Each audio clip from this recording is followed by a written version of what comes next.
இதை விதை நெல் நாங்கள் காசு கொடுத்து வாங்குறோம். ஒரு சிப்ப நெல் 30 கிலோ 1450 ரூபா இருக்குது. அதே காசு கொடுத்து விட்டு நான் விதை விட்டு நாற்று பறிக்கிறோம். ஒரு ஆள் கூலி 800 ரூபா கொடுத்து நாற்று பறித்து நடுறோம். எல்லாம் காசு வாங்கிக்கின்னு தான் செய்கிறாங்க. ஆனால் நடவு நடுறாங்க 350 ரூபா. ஒரு வேளை சாப்பாடு சாப்பிட்டுட்டு நடுறாங்க. அப்புறம் மருந்து காசு மின் காசு கொடுத்தா தான் மருந்து கொடுக்குறாங்க. ரெண்டாவது ஏர் ஓட்டுறவங்க காசு டீசல் கொடுத்தா தான் ஏர் ஓட்டுறாங்க. ஆனால் நெல் அறுத்தோம்னா நெல் வாங்கி போகிறவங்க சொல்கிற வேலையை தான் கொடுக்குறாங்க. நாங்கள் கேட்குற காசு தரமாட்டுறாங்க, கம்மி வேலையை கொடுக்குறாங்க. எங்களுக்கு அந்த விவசாயத்தில் அந்த செஞ்ச போட்ட காசே எங்களுக்கு வர மாட்டுது. எவ்வளோ கஷ்டமாக இருக்குது தெரியுங்களா? எங்கள் அன்னாட உழைக்கிற கூலியே எங்களுக்கு கூலியாக நிற்க மாட்டுது. நாங்கள் எப்படி தான் அதுக்கு தகுந்த மாதிரி மழை பாருங்க, அதிகமான மழை பெஞ்சு நெல் பூரா அறுக்க முடியாத நிலைமை நம்ம இருக்கிறோம். இப்போ நான் என்ன பண்ணுறதுன்னு தெரியல. இது நான் விஷயத்த உங்ககிட்ட சொன்னேன்.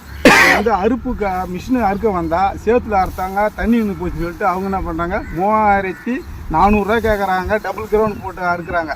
நாங்கள் எதுக்கு தான் இதில் காசு எதுக்கு தான் நாங்கள் கொடுத்து இதெல்லாம் ஈடுகட்டத்துனே எங்களுக்கு புரியல. நாங்கள் என்ன பண்ணுறதுன்னு தெரியல. நாங்கள் எங்கள் வச்ச காசை எடுக்கிறதா இல்லை எல்லாரும் சம்பளம் கூலி கொடுத்து நான் பண்ணுறதான்னு எனக்கு கஷ்டமாகுது. அடுத்த மடங்கு வைக்கிறதுன்னு எங்களுக்கு எண்ணமே வரமாட்டுது. என்ன பண்ணுறதுன்னு தெரியல. எல்லாமே கூலி வேலைக்கு போயிட்டா விவசாயம் யார் தான் பார்க்குறது சொல்லுங்கள்? அதுக்காக தான் நாங்கள் விவசாயத்தை நம்பி இருக்கிறோம். ஆனால் எங்கள் விவசாயம் எங்களுக்கு இயற்கை கொஞ்சம் பழி வாங்குது, விலையும் பழி வாங்குது. நாங்கள் என்ன பண்ணுறது? கடவுள் தான் சொல்லணும்.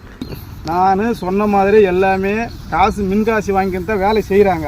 ஆனால் இந்த நெல்லுக்கு மட்டும் நாங்கள் நெல்லை தானியத்துக்கு எந்த விலையும் நாங்கள் உழைக்கிறவங்க நிர்ணயிக்க முடியல.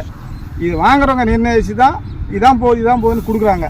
நாங்கள் என்ன பண்ணுறது சொல்லுங்கள்? எங்களுக்கு எப்படி நிம்மதி கிடைக்கும் சொல்லுங்கள்? இதனால் எப்படி கிடைக்கும் சொல்லுங்கள்? நீங்களே சொல்லுங்கள். நீங்கள் பார்க்குறவங்க நீங்கள் தான் எங்களுக்கு ஒரு நல்ல தீர்வு சொல்லணும்.